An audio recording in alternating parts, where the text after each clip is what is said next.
నమస్తే, welcome to Suman talks. నేను మీ Keerthi. Today's guest opposite to మీ.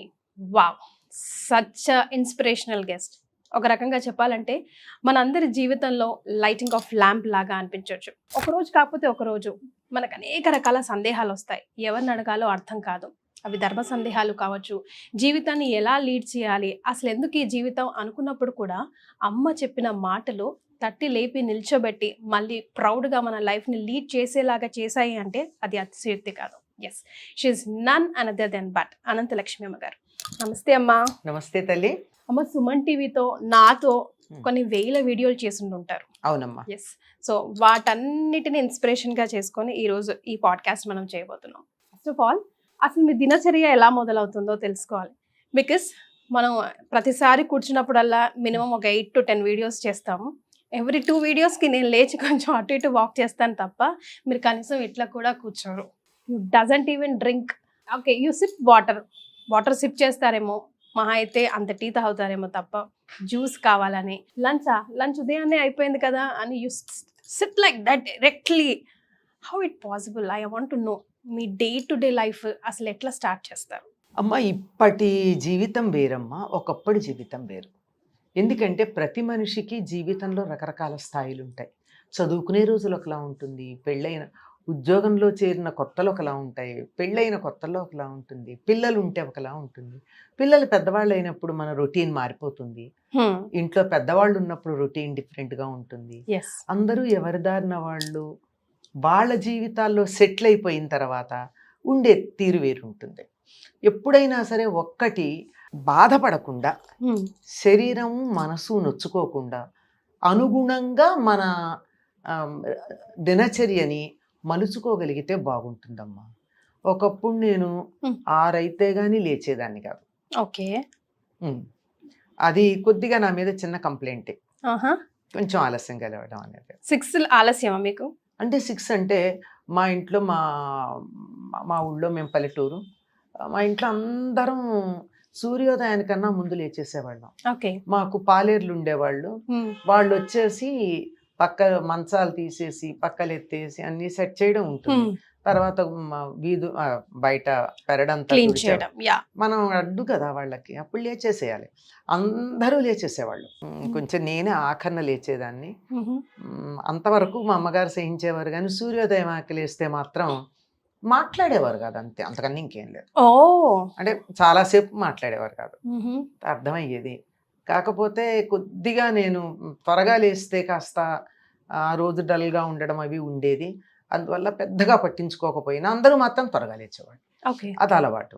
తర్వాత నేను హాస్టల్లో MA చేసుకోవడానికి వెళ్ళినప్పుడు 8 క్లాస్ మొదలయ్యేది కనుక ఎట్టి పరిస్థితుల్లో లేవాల్సిందే. లేవడం కూడా ఎలా ఉంటుందంటే, మా హాస్టల్ సముద్రానికి ఎదురుగా ఉండేది. అంచేత సూర్యోదయం ఒక్కరోజు కూడా మిస్ కాలేదు నేను అక్కడ చదివినంత. బ్యూటిఫుల్ వ్యూ, ప్రకృతి ప్రేమ వల్ల సూర్యోదయం మిస్ కాకూడదని బలవంతంగా త్వరగా లేచేదాన్ని. సో ఎప్పుడు లేట్ అవ్వకుండా 7:15 కల్లా బస్సు వస్తే అందులో వెళ్ళిపోయేవాళ్ళం. సో దాన్ని బట్టి మన షెడ్యూల్స్ అలా మారుతూ ఉంటాయి. తర్వాత ఉద్యోగం, పిల్లలు, అట్లాంటప్పుడు రాత్రుళ్ళు మేలుకొనడం, అప్పుడప్పుడు ఆలస్యంగా లేవడం, ఇట్లా మొదలవుతుంది. ఇప్పుడు అన్నీ అయిపోయి ఇంకా మనదేది పెద్ద మార్పులు లేవు అని అనిపించాక మాత్రం 4:30కి లేవాలి అని మనసులో గట్టిగా అనుకున్నాను. దానికోసం కొంచెం ప్రయత్నమే చేయాల్సి వచ్చింది, కానీ ఇప్పుడు 4:30కి లేవడం. 4:30కి లేచి స్నానం చేసి గీజర్ ఆన్ చేసి అటు ఇటు కొంచెం సర్దుకునేప్పటికి అంత 5 నిమిషాల్లో కాగిపోతాయి కదా. స్నానం చేసి 5:00కల్లా మాకు ఒక క్లాస్ ఉంటుందమ్మా, గూగుల్ మీట్ ఉంటుంది, దానికి జాయిన్ అయిపోతా. ఏమంటే లలితా సహస్రనామం నేర్చుకున్న వాళ్ళు ఉన్నారు, తప్పులు చదివి అమ్మవారిని బాధ పెడుతున్నారని నేను చాలా నొచ్చుకునేటటువంటి విషయం కదా. అలా నేర్చుకున్న వాళ్ళు ఉన్నారు. ఆ నేర్చుకున్నటువంటి వాళ్ళే కాకుండా జనరల్గా లలిత నా దగ్గరే కాకుండా నేర్చుకున్న వాళ్ళు ఉన్నారు కదా, వాళ్ళంతా ఒక గ్రూప్ గా చదువుతారు. ఒక్కళ్ళు చదువుతారు, మిగిలిన వాళ్ళు వింటారు. నేను విని ఒకవేళ ఎవరైనా చదివిన దాంట్లో చిన్న దోషం ఉంటే నేను కరెక్ట్ చేస్తాను, నా పారాయణ అయిపోతుంది. నేనే కాదు, మొత్తం సుమారుగా దరిదాపుల్లో 60 మంది దాకా మెంబర్లు ఉన్నారు, కానీ డెఫినెట్ గా అందరూ చేరేది 35-40 మంది చేరతారు ప్రతిరోజు. అంటే ఎవరి ఇబ్బందులు వాళ్ళకు ఉంటాయి కదా, నేను కూడా ఎప్పుడన్నా చేరకపోవచ్చు. అలా చేసి వింటాను. 5 నుంచి 5:30 దాకా లలిత చదువుతారు. 5:30 నుంచి 6 దాకా సౌందర్య లహరి కానీ, సోమవారం అయితే శివానంద లహరి కానీ చదువుతారు. ఈ మొత్తంలో కూడా ఎక్కడన్నా వాళ్ళు చదివే వాళ్ళల్లో తప్పు ఉందనుకోండి, ఒకరోజు చదివితే నేను పట్టించుకోను, ఎందుకంటే స్లిప్ టంగ్ ఉంటుంది. 2 రోజులు కూడా ఓకే గుర్తు పెట్టుకుంటాం. 3వ రోజు సేమ్ మిస్టేక్ రిపీట్ చేస్తే కరెక్ట్ చేస్తా. మీరు ఇక్కడ తప్పు చేయాలి, వాళ్ళు they are ready to correct, to be corrected. అందువల్ల హ్యాపీ. 6 o'clock కల్లా మాకు ప్రేయర్ ఉంటుంది, కామన్ ప్రేయర్. మా గురువు గారి గొంతుతో రికార్డ్ చేసింది ఉంటుంది, అది అందరం చేస్తాం. ఓకే, చేసి 6:15 కల్లా అది అయిపోతుంది. 6:15 to 6:30 కొంచెం సేపు మా గురువు గారు చెప్పిన విషయాలు నేను మాట్లాడతాను. నేను ఎప్పుడన్నా మీతో మాట్లాడినా మీరు బాగుంది అని చెప్పేవన్నీ కూడా నా సొంతం కాదమ్మా, మా గురువు గారు మాకు చెప్పినవి అవే నేను నా భాషలో చెప్తా, అవే వాళ్ళకు కూడా చెప్తూ ఉంటాను. ఆ 6:30 నుంచి ఇంకా కొన్ని స్తోత్రాలు చదువుతారు, అవన్నీ వింటాను. ఈ లోపల ఈ వినే టైంలోనే నాకు దేవుడి దగ్గర శుభ్రం చేసుకోవడం, దీపంలో ఒత్తులు వేసుకోవడం, పూలు సర్దడం అంతా అయిపోతాయి. 4:30కి before starting that I will have a cup of tea morning, early morning. Okay, తర్వాత ఈ 7 o'clock కల్లా ఇది అయిపోతుంది. ఇంకో కప్ ఆఫ్ టీ తాగి రామాయణాన్ని కూర్చుంటాను. మన SVBCలో వస్తుంది. అంటే ఈ చెప్పడాన్ని బట్టి మీకు ఏమైనా అర్థం అవుతుంది, ఇదంతా from corona this schedule. Okay, అంతకుముందు నాకు ఇంట్లో పిల్లలు, వాళ్ళ పురుళ్ళు, చంటి పిల్లలు ఉండేది. సో నా టైం అంతా వాళ్ళని బట్టి నేను అడ్జస్ట్ చేసుకునేదాన్ని. ఈ కార్యక్రమాలన్నీ ఉండేవి. ఈ గూగుల్ మీట్ మాత్రం అటెండ్ అయ్యేదాన్ని కాదు. నాకు ఇంట్లో చంటి పిల్లలు ఉంటే నేను వాళ్ళని చూసుకోవాలి కదా, ప్రధానం వాళ్ళు. ఇప్పుడు లలిత ఎవరైనా చెప్తారు, నా మనవడిని ఎవరు చూస్తారు, నేనే చూడాలి, ఇంకోళ్ళు చూడరు కదా. నా కూతుర్ని కానీ నా మనవడిని కానీ చూసేది నేనే, ఇంకోటి చేయలేరు. అది లలిత కావాలంటే 100 మంది కరెక్ట్ చేస్తారు, 1000 మంది కరెక్ట్ చేస్తారు కదా. సో అట్లా ఉంది ఈ రొటీన్ అంతా. అది 8 కల్లా రామాయణం అయిపోతుంది కదా. అప్పుడు ఒకసారి ఫోన్ తీసి ఎవరన్నా ఏమన్నా ఎమర్జెన్సీ మెసేజ్లు ఉన్నాయేమో చూసుకుని అప్పుడు పూజ వంట అయిపోతాయమ్మా. 9 కల్లా అయిపోతున్నా. బ్రేక్ఫాస్ట్ ఎప్పుడు చేస్తారు మీరు? బ్రేక్ఫాస్ట్ కల్చర్ లేదమ్మా మాకు. 9 o'clock కల్లా పూజ అయిపోతూనే వండింది దేవుడికి నైవేద్యం పెట్టేయడం. బయటికి రావాలి అంటే ఇమీడియట్గా 9:15, 9:30 కల్లా భోజనం చేసేస్తాం. లేదంటే కొంచెం సేపు ఆగి 10 మ్యాక్సిమం 10:30 లోపల తినేస్తాను భోజనం. ఎందుకంటే చిన్నప్పటి నుంచి అది అలవాటు. స్కూల్కి వెళ్ళే రోజుల్లో దగ్గర నుంచి, తర్వాత కాలేజీలో చదువుకునే రోజులు కానీ, తర్వాత ఉద్యోగం కానీ, ఎక్కడ చేసినా 10 కల్లా వెళ్ళిపోయే అలవాటు. 10 లోపల 9, 9:30 కల్లా భోజనం చేసి వెళ్ళిపోవడం, అది అలవాటు. అప్పటికి ఇప్పటికి అది అలవాటు. అగైన్ మళ్ళీ లంచ్ చేయరు మీరు? అసలు లంచే కదమ్మా పొద్దున్న 10 o'clock చేస్తే మళ్ళీ 12 o'clock ఆకలి వేస్తుంది కదమ్మా. వెయ్యదమ్మా, అలవాట్లేదు. అయితే ఇంట్లో ఉంటే టీ తాగుతాం, అవైలబుల్గా ఉంటే టీ తాగుతాం. మాకు టీ అవైలబుల్గా ఉండేది కాదు నేను ఉద్యోగం చేసిన చోట మొదట్లో. అంటే టీ కూడా ఉండేది కాదు.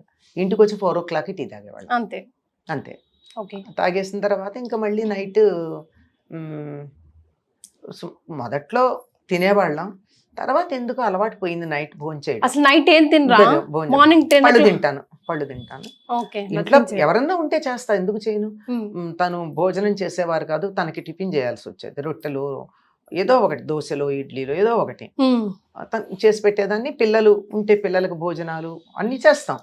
నాకే ఎందుకు అలవాటు పోయిందో నాకు తెలియదు అసలు. నేను కావాలని అనుకోలేదు, భోజనం చేయకూడదని నియమం లేదు నాకు. నియమం ఉంటే ఒక ఏకాదశి, శనివారం నియమం ఉంటే ఉంటుంది తప్ప మిగిలిన రోజుల్లో భోజనం చేయకూడదని నియమం ఏం లేదు. But it happened, so that's all. ఎందుకు అయింది అన్నది నాకు తెలియదు. ఓకే అమ్మ, కరోనా టైంలో మీరు ఏం చేసేవారు? Did corona effect you? No. Okay, so ఇంతగానం తిరిగాను, కరోనాలో కూడా తిరిగాను. That's what. ఇంతగానం ప్రయాణం చేసేవారు కదా, ఎప్పుడు చేస్తూనే ఉంటారు కూడా మీరు. వీక్లీ వన్స్ అట్లీస్ట్ 2 days కూడా వీక్ కి ఇంట్లో ఉండరు మీరు? అంటే ఊళ్ళోనే తిరుగుతాను.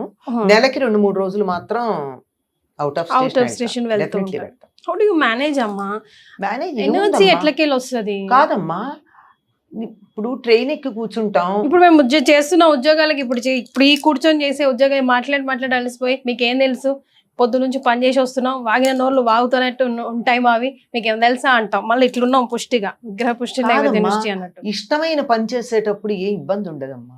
మనిషికి ఇంతకు ముందు కూడా ఒకసారి చెప్పాను నేను, మనిషి అలసిపోయేది ఫిజికల్లీ శ్రమ పడడం వల్ల కాదు, నేను శ్రమ పడుతున్నానన్న మానసికమైన భావన వల్ల. అంతే అంటారా? అంతే. ఇప్పుడు ట్రైన్ ఎక్కుతాను, హ్యాపీగా కూర్చుంటాను నేను. లేట్ నైట్ ట్రైన్ అనుకో, ఎక్కంగానే పడుకుంటా. త్వరగా ఎక్కాను అనుకో, అక్కడ ఫోన్లు ఉండవు, డిస్టర్బ్ చేసే వాళ్ళు ఉండరు, హాయిగా ల్యాప్టాప్ మీద ఒక ఆర్టికల్ రాసుకుంటాను, 10 పడుకుంటా, హాయిగా దిగాల్సిన చోట దిగుతా, అయిపోయింది. దానికి శ్రమ ఏముంది? హాయిగా ఉయ్యాలుగినట్టు ఊగుతుంది ట్రైను, పడుకోవచ్చు కదా. అవునా కదా? దీనికి శ్రమ ఏముంది?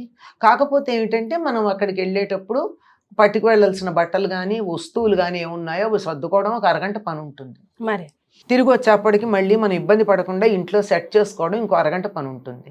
ఈ అరగంట 2 అరగంటల పని పడుతున్నాం కానీ 2 రోజులు పని లేదు కదా, ఇంట్లో లేనప్పుడు ఇంటి పని లేదు కదా. Is it not a relief? yes it is. అబ్బా ప్రయాణమా అనుకుంటే అబ్బానే ప్రయాణమా, అబ్బా అన్న ప్రయాణమా అన్నది ఒకప్పుడు నేను చాలా హ్యాపీగా నేనే వీళ్ళ రిజర్వేషన్స్ అన్నీ చేయించుకునేదాన్ని. ఈ మధ్యకాలంలో నేను ఒకటే చెప్తున్నాను, రిజర్వేషన్ మీరు చేయించండి, నేను వస్తాను. ఎందుకంటే ఒకప్పుడు నేను కాలేజీలో పనిచేసే రోజుల్లో పక్కనే నాకు సీతాఫల్ మండి రైల్వే స్టేషన్ ఉండేది. లంచ్ బ్రేక్లో అలా సరదాగా నడుచుకుంటూ వెళ్ళి రిజర్వేషన్ చేయించుకొచ్చేసేదాన్ని. ఇప్పుడు నేను ప్రత్యేకంగా సికింద్రాబాద్ కానీ కాచిగూడ కానీ వెళ్ళాలి. వెళ్ళి రావడం అన్నది ఇట్స్ బద్ధకం. అసలు వద్దు కూడా అమ్మ, కొంచెం రెస్ట్ తీసుకోండి. అంతే. అందుకే అన్ని నేనే చేస్తాను అనుకుంటే కాదు, అప్పుడు చేసేదాన్ని. ఇప్పుడు నేను చెప్తున్నా, రిజర్వేషన్ మీరు చేయిస్తే వస్తా. మరి అమ్మ లేదు నేను వెళ్ళాల్సిన పని ఉందనుకో, నేను ఫలానా చోటకి వెళ్ళాలి అని ఒక చిన్న మెసేజ్ నాకు మా గ్రూప్ ఉంది, మా ఫ్యామిలీ గ్రూప్ పెడతా, వెంటనే అందరూ రెస్పాండ్ అవుతారు. ఎవరు నేను చేస్తాను, మీరు డిసైడ్ చేసుకోండి, ఎవరో ఒకటి చేసి పెట్టండి, చేసి నాకు పంపించండి. పిల్లలు చేస్తారు. అమ్మ నాకు మీ ఫ్యామిలీ గురించి చెప్పరా? లైక్ మదర్, ఫాదర్, మీ గురువు గారి గురించి, సార్ గురించి, పిల్లలు, సిస్టర్స్, బ్రదర్స్, వాళ్ళందరి గురించి ఒక మాట. మా నాన్నగారు టీచర్ అమ్మా. మా అమ్మ నాన్నగారు టీచరు, మా నాన్నగారు కూడా టీచరే. ఓకే. మా తమ్ముడు మరదలు టీచర్లు, నా చెల్లెలు టీచరు. మాదంతా టీచింగ్ ఫ్యామిలీ. ఓకే. సో మా నాన్నగారు చాలా స్ట్రిక్ట్గా ఉండేవారు, చాలా స్ట్రిక్ట్. ఇన్ ద సెన్స్ అంటే కొట్టేవారు తిట్టేవారు ఏం కాదు, రూల్స్. దానివల్ల నాన్నగారు వస్తున్నారంటే మేము పెరట్లోకి వెళ్ళిపోయేవాళ్ళం. ఆయన లోపలికి వస్తే వీధిలోకి వచ్చేవాళ్ళం. అంటే ఆయన ఎప్పుడు పెద్దగా తిట్టింది కొట్టింది అట్లాంటివి ఏం లేవు, కానీ నాన్న అంటే అటువంటి గౌరవం, భయం, భక్తి అట్లా ఉండేది. నాకు మా పెద్దమ్మాయి పెళ్లి వరకు కూడా నాన్నతో డైరెక్ట్గా మాట్లాడింది చాలా తక్కువ. మాట్లాడేవాళ్ళం, మాట్లాడమని కాదు కానీ అంత ఇదిగా ఎదురుపడే లౌడ్ వాయిస్ తో డైరెక్ట్ గా అట్లా ఐ కాంటాక్ట్ లేదు. కాకపోతే నాకు కావాల్సినవి నేను నెమ్మదిగానే అడిగి చేయించుకున్నాను, ఏం తక్కువేం లేదు. ఎప్పుడైనా అంటూ ఉండేవారు మా పిల్లలు, అంటారు మీ తాత చెప్పారు తెలుసా, నన్ను బాగా బాధ పెట్టింది మీ అమ్మాయి అని చెప్తూ ఉంటారు. ఏం లేదు, మా ఫ్యామిలీస్ లో ఆడపిల్లలు చదువుకోవడం లేకపోతే నేను గట్టిగా ఫైట్ చేసే, నిరాహార దీక్ష చేసి మరీ మళ్ళీ చదివించమని గట్టిగా అడిగాను. దానివల్ల ఆయనకి చదివించాలని ఉంది, కానీ మా స్తోమత సరిపోతుందా లేదా, ఇంతమంది పిల్లలు ఉన్నారు, బోల్డ్ ఫ్యామిలీస్ వెనకాల ఉన్నాయి, నాన్న కొంచెం ఆర్థికంగా కొద్దిగా ఆదుకోవాల్సిన ఫ్యామిలీస్. ఫ్యామిలీ బాధ్యతలు అన్నీ కాదు కానీ కొద్దిగా సపోర్ట్ ఇవ్వాల్సిన ఫ్యామిలీస్ అవి ఉన్నాయి. నేను చదివించగలనా లేదా అని ఆయన అనుకుంటూ ఉంటే, సరే మెడిసిన్ కాకపోయినా డిగ్రీ అన్నా చదివించమని నేను రాజీ పడ్డాను. అలాగా చదివించా. అదొకటే బాధ, ఎందుకన్నా ఇంకేలా ఆ విషయానికే చెప్తారు, బాగా పేచీ పెట్టి నన్ను బాధ పెట్టి చదువుకుంది, నో రిగ్రెట్స్ అని కూడా చెప్పారనుకో. అట్లా మా అమ్మగారికి చదువు అంటే చాలా ఇష్టం, మా అమ్మమ్మ గారికి చాలా ఇష్టం. అవన్నీ ఆ కారణంగా ఆవిడ సంతకం పెట్టలేరు కానీ రామాయణ భారత భాగవతాలు అలవోకగా చదివి అంతకన్నా బాగా అర్థం చెప్పగలిగేవారు. అట్లా ఉందన్నమాట. సో అది నాకు 3 చెల్లెళ్ళు, 2 తమ్ముళ్ళు. నేను ఎల్డెస్ట్. ఇప్పటికి కూడా మా 5గురు కూడా వాళ్ళ స్పౌసెస్, వాళ్ళ పిల్లలు కూడా నన్ను మా అమ్మతో ఈక్వల్గా ట్రీట్ చేస్తారు. ఎస్. వాళ్ళు ఆ రెస్పెక్ట్ ఇస్తారు నాకు. పెద్దక్క అని చెప్పి నన్ను బాగానే యు మీట్ అమ్మా, మీరు కలుస్తారా అందరూ స్టిల్? కలుస్తూనే ఉంటాం. ఓకే. నేను తప్పనిసరిగా నా పిల్లలకి పల్లెటూరు వాతావరణం తెలియాలని చెప్పి ఎవ్రీ సమ్మర్ నేను మా ఊర్లోనే గడిపారు మా పిల్లలు. They have sweet memories about their grand parents place. పల్లెటూరు అని, తాతగారు, నా మామలు బాగా చనువు ఉన్న మా పిల్లలకి. మా తమ్ముడు నాతో చనువుగా ఉండడు, చెప్పానుగా గౌరవం.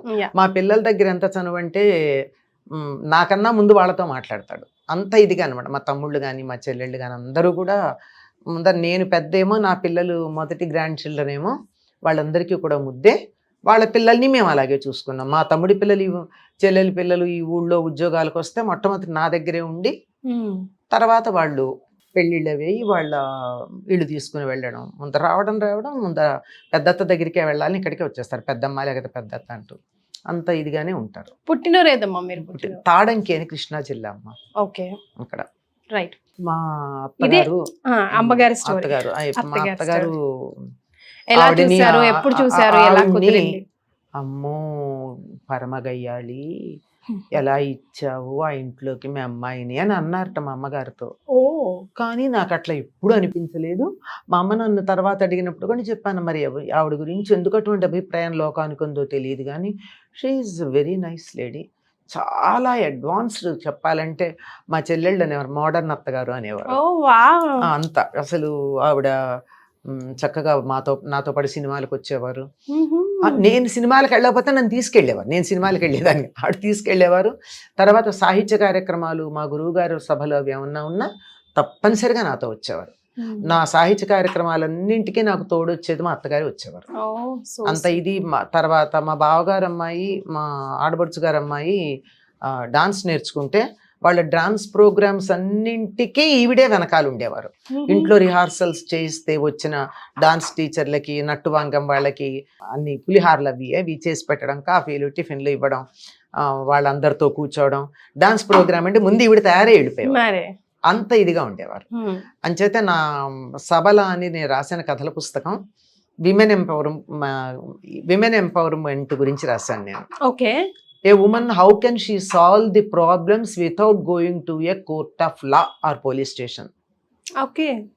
అలాంటి కథలు రాసి దాని పేరు సబల అని, అది మా అత్తగారికి అంకితం ఇచ్చుకున్నాను నేను. సూపర్. వావ్. అది షీ ఈజ్ సో నైస్. నువ్వు ఉద్యోగం చెయ్యమ్మా నన్ను ప్రోత్సహించారు, పిహెచ్డి చేస్తుంటే కూడా నాకు ప్రోత్సాహం ఇచ్చారు.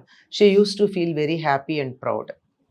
నా ప్రవచనాలన్నింటికి నాతో పాటు నా ఫ్యామిలీ మెంబర్ ఎవరైనా వచ్చారంటే బతికున్నంతకాలం, ఓపికన్నంతకాలం ఆవిడే వచ్చారు నాకు. Very nice. ఆవిడ చెల్లెలు ఉన్నారు, మా చిన్నత్త గారు అని చెప్తాము, వాళ్ళిద్దరు జంటగా ఉండేవారు. ఇప్పుడు మా చిన్నత్త గారు అమ్మాయి కూడా ఆల్మోస్ట్ మా సొంత ఆడబడుచుగానే ఉంటారు ఆవిడ కూడా. అంచేత ఈవిడ ఇద్దరు అనమాట.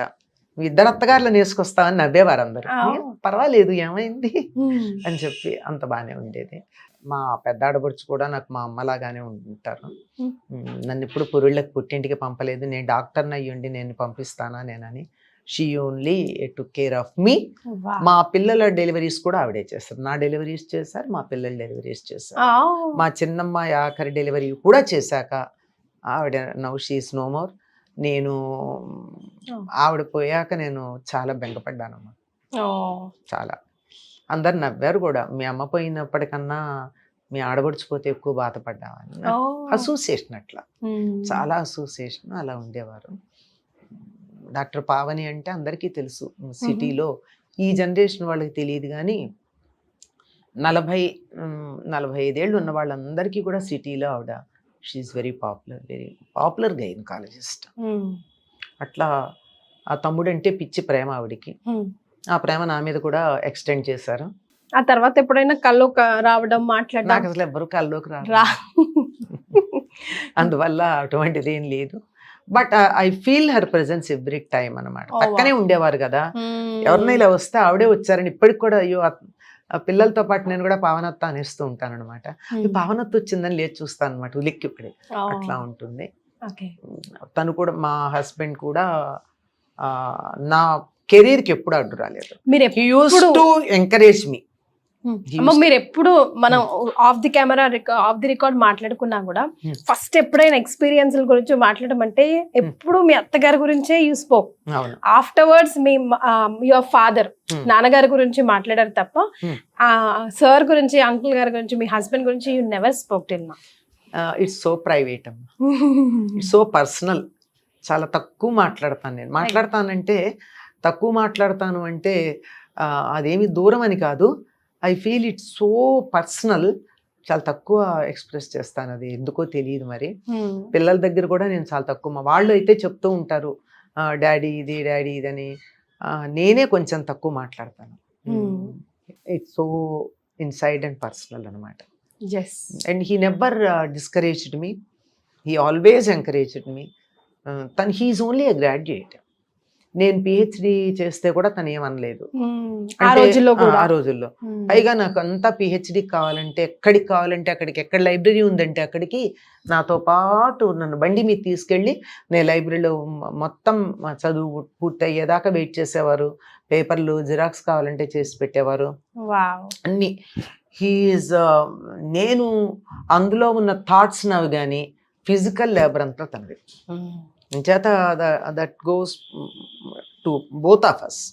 నేను తంజావూరు వెళ్ళాలంటే సౌత్ టూర్ వెళ్ళినప్పుడు తంజావూరు తప్పనిసరిగా ఒక మేజర్ స్టేగా పెట్టుకుని మేము తంజావూరు లైబ్రరీకి వెళ్ళడం కూడా అయింది. అంటే అదే పాయింట్తో సౌత్ టూర్ పెట్టుకున్నాను, నార్త్ వెళ్ళకుండా. ఇలాగే మీరు అన్నారు ఆ రోజుల్లోనే అనే మాట. అట్లా కొంతమంది అదేంటి తనంత ఎక్కువ క్వాలిఫికేషన్స్ తెచ్చుకుంటూ ఉంటే నీకు ఇన్ఫీరియారిటీ కాంప్లెక్స్ రాలేదా అడగకుండా ఉండరు కదా. ఇప్పుడంటే ఓకే, అప్పుడైతే చాలా ఇప్పుడు కూడా చాలా మంది భరించలేరమ్మా, చాలా మంది భరించలేరు. అంటే it's a feather in my cap. మా ఇద్దరి మధ్య తేడా ఏంటి? తనకొస్తే ఒక డిగ్రీ, అది నాకు కాదని మీరు ఎట్లా అనుకుంటున్నారు అని అడిగారు. సో అందుకే నేను ఎక్కువ డిఫరెంట్గా, నాకన్నా డిఫరెంట్ అని చెప్పి నేను ఎక్కువ చెప్పలేను. అది లైక్ టూ పీసెస్ అని అన్న ఫీలింగ్ ఉండదు అనమాట. అందువల్ల ఎక్కువగా మా పిల్లలు కూడా అది అంటారు, అమ్మ ఎప్పుడు మాట్లాడదు నాన్న గురించి డాడీ గురించి. వాళ్ళని ఆయనకి ఇంగ్లీష్ ఇష్టం అనమాట, డాడీ అని పిలిపించుకునేవారు. నన్నైతే అమ్మ అని పిలుస్తారు పిల్లలు. మా పిల్లలందరూ కూడా అంతే.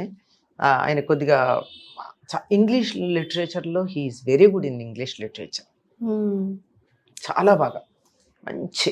అందుకే కాబోలు నేను కూడా ఎప్పుడైనా ఇంగ్లీష్లో మాట్లాడినా ఎప్పుడు ఇంగ్లీష్లో ఇప్పటివరకు యూ నెవర్ ఎప్పుడు ఆపలేదు తెలుగులో మాట్లాడు తెలుగులో. బికాస్ చాలా మంది ఆధ్యాత్మికవేత్తలు they specify don't speak in Telugu, don't speak in English, వీలైనంత మటుకు తెలుగులో మాట్లాడండి అని కమెంట్స్ కూడా వస్తుంటాయి. తెలుగు నేను క్లాసులో ఆంగ్ల పదం ఏనాడు వాడలేదు తెలుగు క్లాసులో. మరి సెమినార్లకు వెడితే ఒక్క తెలుగు పదం వాడకుండా ఇంగ్లీషే మాట్లాడతాను. I give lectures in English without using one Telugu word. చేత ఏ భాషకు ఆ భాషే. మా ఇంట్లో అన్ని బాగా ఉర్దూ మాట్లాడేవారు, మంచి ఇక్కడే పుట్టి పెరిగారు కనుక బ్రహ్మాండమైన ఉర్దూ. తర్వాత ఉర్దూ షాయరీలు కోట్ చేస్తూ ఉండేవారు. ఇంగ్లీష్ బుక్స్ కొన్ని అయితే నేను చదవను కూడా చదవలేదు కొన్ని books. He use to read and give me the gist of it. So అది అట్లా ఉండేది. అందుకే నాకు డిఫరెంట్గా చెప్పడానికి ఏమీ ప్రత్యేకం ఉండదు. అసలు ఏం జరిగింది ఏంటి? Where did you last him? ఎప్పుడు, ఎలా? Throat cancer. 2 years treatment. Okay. Almost 2 years, 10 days in Apollo and 9 days at home. 10 days in Apollo and 9 days at home I spent. Okay. From 2011 February to December 2012. Okay. అది కూడా he never felt bad. I'm getting the best of the treatment. ఎందుకంటే అపోలోలో మాకు ఏమంటారు దాన్ని, executive class arrangements ఉండేవి. పెద్ద room, హాయిగా తను టీవీ చూసుకుంటూ కూర్చునేవారు. అక్కడ నేను ఉండేదాన్ని. Whatever he ask something it will be served, అలా ఉండేది. కరెక్ట్. సో నవ్వేవారు డాక్టర్ విజయ్ కుమార్ లాంటి వాళ్ళు, మీరిద్దరూ హనీమూన్కి వచ్చినట్టు వస్తున్నారు, హాస్పిటల్కి వచ్చినట్టు కాదా. అట్లా అంటే ఏడ్చినందువల్ల బాధపడినందువల్ల బాధే తప్ప ఎక్స్ట్రా ఏమీ మనకి రిలీఫ్ రాదు కదా. అంటే మా చిన్న ప్రాబ్లం వస్తేనే అసలు దేవుడు ఉన్నాడా లేడా, ఇప్పుడు నాకే ఎందుకు ఇలా చేస్తాడు, నేను ఇంతగనం చేసిన ఏం సాధించింది, at last what did I get అని అంటారు కదా. అట్లాంటి క్వశ్చన్స్ ఎప్పుడు మీకు రాలేవా? నాకేం రాలేదమ్మా. నాకు ఏదన్నా వస్తే వాట్ ఈస్ దిస్ అని ప్రేయర్లో మా గురువు గారికి ఒక మాట చెప్పేస్తాను అంతే, అంతకన్నా ఇంకేం లేదు. ఓకే. తను కూడా ఏమనేవారు కాదు. నాకేం నా వెనకాల 3 ఉన్నారు, నాకేం పర్వాలేదు. మా గురువు గారు, ఆయన కూడా గురువు గారు అనుకుంటారు. మా గురువు గారు ఉన్నారు, బాబా ఉన్నారు, మా ఫాదర్ ఉన్నారు. పక్కన నాకు నా లక్ష్మి అని పిలిచారు. లక్ష్మి ఉంది, ఇంకా నాకేంటి సమస్య అని. నాకేం సమస్య లేదు, I'm not feeling anything bad అని కూడా చెప్పారు 2 ఏళ్ళు హాస్పిటల్లో ఉండి కూడా. But I was there beside him throughout. All right అమ్మ, ఇప్పుడు మీరు చాలా వీడియోస్లో చెప్పున్నారు లలిత సహస్రనామం అన్నా కూడా లలిత రహస్య సహస్రనామం అనాలని. ఒకసారి దాని ఇంపార్టెన్స్ గురించి. అమ్మా, ఒక మామూలుగా అయినట్టయితే కీర్తి చాలా మంచి పిల్ల అన్న ఒకటే అర్థం, దానికి 4-5 అర్థాలు ఏం లేవు. కీర్తి మంచి పిల్ల అన్నాను అనుకో, కొంచెం ఏదో ఉందా అక్కడ అంటే, కావాలని నీ మంచితనాన్ని హైలైట్ చేశానా, లేకపోతే నువ్వు పైకి మంచితనంగా కనపడుతున్నావు కానీ లోపల వేరే ఏదన్నా ఉందా అన్నాను. ఇది మామూలు రెండే. అట్లా కాకుండా షీఈ్ ఎఫిషియెంట్ అన్నా. ఎఫిషియెంట్ అంటే ఏ రకంగా ఎఫిషియెంట్? ఉద్యోగంలోనా, ఇంట్లోనా, మేనేజ్మెంట్లోనా, ఫైనాన్స్లోనా, ఎందులో ఎఫిషియెంట్ చెప్పమ్మా. ఎస్, స్పెసిఫికేషన్ లేదు.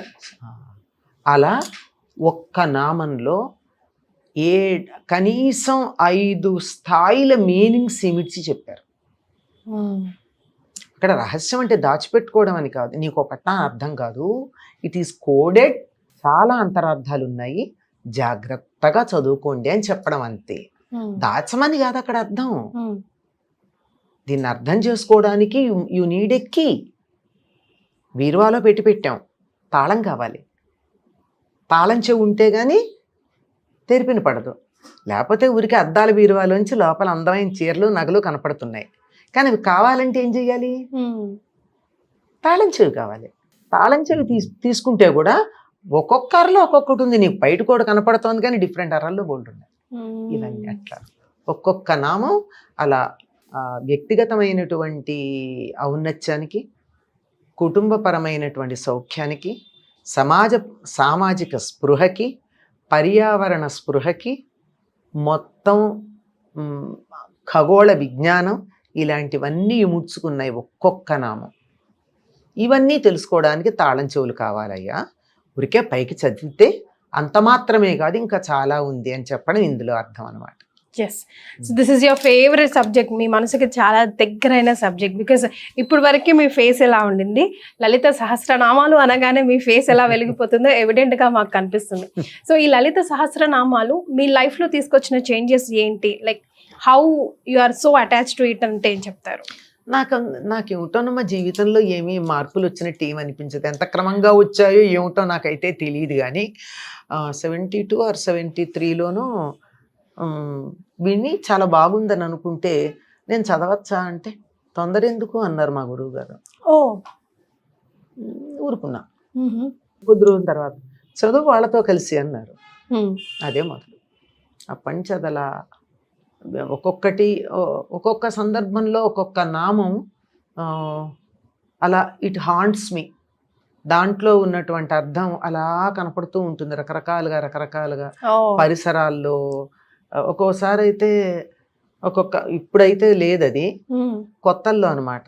ఒక్క నామం అలా ఉండి నిద్దట్లో మెళుకు వచ్చినప్పుడు అదే గుర్తొచ్చేది, నిద్రలేస్తూ అదే గుర్తొచ్చేది, రోజు మొత్తం ఏ పని చేసినా అదే నామం గుర్తు. అంటే ఆ నామం ఏమిటో అట్లా కొన్ని నామాలు అట్లా చాలా నన్ను ఆకర్షించింది అంతే. అదే నన్ను పట్టుకుంది, నేను దాన్ని పట్టుకోలే, అదే నన్ను పట్టుకుంది. అమ్మ, magical moments of your life అంటే ఏం చెప్తారు? ఎప్పుడైనా అలా కూర్చుని ఎప్పుడైనా అసలు వాట్ ఈస్ గోయింగ్ ఆన్, నేను ఇలాగే ఎందుకు పుట్టాను, నేను ఎందుకు, వాట్ ఈస్ ఐఎమ్ డూయింగ్, ఎందుకు ఇదే చేస్తున్నాను, అట్లా you never sit back and think of yourself? అసలు అలాంటి ఆలోచనలు ఎప్పుడు రాలేదమ్మా. Magical moments of your life అంటే నా లైఫ్ ఒక మ్యాజికల్ మూమెంట్ అంటే అని నా చెప్తారని లైఫ్ నేను మారిపోయిందా, ఎందుకు ఇలా అయింది, ఇలా అనుకోకుండా ఇలాంటి హఠాత్తుగా ఏం జరిగిందన్న అదా magical no moment? Beautiful moments, like very beautiful moments of your life. ఓ అలాంటిదా? అప్పుడప్పుడు ఉన్నాయమ్మా. డాక్టరేట్ తెచ్చుకున్నప్పుడు అనిపించింది, కానీ అంత ఆనందం అనిపించలా. వచ్చింది అంతే సింపుల్గా అనిపించింది. కానీ బాగా అనిపించింది ఎప్పుడంటే నా కూతురు పైపింగ్ సెరమనీకి వెళ్ళినప్పుడు, when she joined in the army. తన ట్రైనింగ్ పూర్తి చేసుకున్నాక వాళ్ళకి ఇక్కడ కవర్ చేసేసి ఉంటుందన్నమాట వాళ్ళ ర్యాంక్. కరెక్ట్. ఇద్దరు రెండు వైపులా ఫాదర్ మదర్ ఆ ర్యాంకుని మేము ఓపెన్ చేయాలి, ఫాదర్ అండ్ మదర్ ఓపెన్ చేయాలి. ఓ ఓకే. దట్ ఈస్ దేశ piping. Felt so happy. I did nothing but I'm doing a very good thing. Did I do anything for that? చాలా తనే కదా కష్టపడి ట్రైనింగ్ చేసుకున్నాను. 100% ఉన్నాను, లేకపోతే ఎట్లా, సపోర్ట్ చేయకపోతే ఎట్లా కుదురుతుంది? Oh, she's into military. I don't know this, Amma. She is a major. She retired as a major. Wow. So have to catch her one day for interview. Yes. తను తర్వాత అక్కడికి వెళ్ళినప్పుడు కూడా మాకు చాలా మేము తను పోస్టింగ్ అయినప్పుడు పెడితే మేము దిగేసి ట్రైన్ దిగి కొంచెం దూరం బస్సు అనుకుంటా వెళ్ళాం. అక్కడి నుంచి she hired a taxi for us to go to her quarters. ఆ సంగతి తెలిసి దాని కమాండెంట్ దాన్ని కేకలేశాడు, నీ పేరెంట్స్ వస్తే నువ్వు అఫీషియల్ జీప్ పంపకుండా నువ్వు దీన్ని ప్రైవేట్ అది పర్సనల్ వర్క్ కదండి అంది. అంటే లేదు, నీ పేరెంట్స్ రావడం అనేది పర్సనల్ వర్క్ ఎట్లా అవుతుంది అని చెప్పి ఆ టైంలో అప్పుడు వి రామారావు గారు అక్కడ గవర్నర్గా ఉండేవారు సిక్కింలో. ఆయన నాకు కొద్దిగా పర్సనల్గా తెలుసు అని అక్కడికి ఆయన ఇక్కడికి వచ్చినప్పుడు మీరు అమ్మాయి దగ్గరికి వచ్చినప్పుడు నన్ను కలవండి అన్నారు. అందుకని వాళ్ళు అప్పుడు మాత్రం అఫీషియల్ కనీసం గవర్నర్ దగ్గరికి వెళ్ళేటప్పుడన్నా అఫీషియల్ వెహికల్లో పంపించు, నువ్వు ప్రైవేట్ కారు తీసుకోవద్దు అని అంటే దాంట్లో వెళ్ళాం. అలాంటప్పుడు really feel happy. I feel very happy for that. So మీ అమ్మాయిలే మీకు రక్షణ కవచాలు ఇప్పుడు ప్రెసెంట్ గా, లేదా రివర్స్ గా చెప్తారా? నాకే కదమ్మా, వాళ్ళు మా బంధువర్గం మొత్తానికి రక్షణ కవచాలు. ఎందుకంటే అందరి పిల్లలు అమెరికాలో ఉన్నారు, నా ముగ్గురు పిల్లలే ఇండియాలో ఉన్నారు. ఎవరికేం కావాలన్నా, అంటే మా చెల్లెల పిల్లలు ఉన్నారనుకోండి ఇక్కడ, మా అత్తగారి తరఫున వాళ్ళల్లో ఇండియాలో ఉన్న వాళ్ళు నా ముగ్గురు పిల్లలే. మాకు కొంచెం దేశభక్తి ఎక్కువ కదా, అందువల్ల. అందులోనూ మళ్ళీ అసలు రచన ఆ మాటకు వస్తే షీఈస్ ఇంటూ మిలిటరీ కాబట్టి హోల్ ఇండియన్స్ కి షీఈస్ లైక్ ఎ నంబర్ లా, షీఈస్ లైక్ ఎ స్క్వాడ్. ఎవరు కావాలన్నా వెంటనే, ఏ చిన్న హెల్ప్ కావాలన్నా వెంటనే they will call Gargi or Maitreyi or Radha, ఈ ముగ్గురు. సో ఎప్పుడు కూడా రకరకాల క్వశ్చన్స్ అడిగి అమ్మ ఈ ప్రశ్నకి ఏం జవాబు చెప్తారు, అమ్మ ఈ పూజ ఎలా చేయాలి అని అడిగే నేను ఈ రోజు జస్ట్ ఒక చిన్న స్నీక్ పిక్ మీ లైఫ్ లో కాస్త తొంగి చూసే అవకాశాన్ని మీరు మాకు ఇచ్చారు. ఎలా రియాక్ట్ అవుతారో, అమ్మ చాలా క్వశ్చన్స్ దాటేస్తారేమో అని, ఎక్కడ కూడా మళ్ళీ అమ్మని బాధ పెట్టకూడదు అని చెప్పి. దాచేది ఉందమ్మా, ఎవ్రీథింగ్ ఈజ్, ఇప్పుడు దాచుకుంటే ఏం దాస్తాం ఇందులో, మరి దాచడానికి ఏం లేదు. ఏదన్నా తప్పు చేస్తే దాచాలి. అంటే you don't keep talking about your personal life, right? ఎక్కువ ఇష్టపడరు కదా ఎక్కువ ఏం మాట్లాడడానికి. సో ఆ లైన్స్ ఎక్కడ క్రాస్ చేయకుండా, ఫస్ట్ ఆఫ్ ఆల్ మిమ్మల్ని ఎక్కడ హర్ట్ చేయకుండా మాట్లాడాలనుకున్నాను, బాధ పెట్టకూడదు అని చెప్పేసి. I think I did my job. Thank you so much for joining us today. Thank you.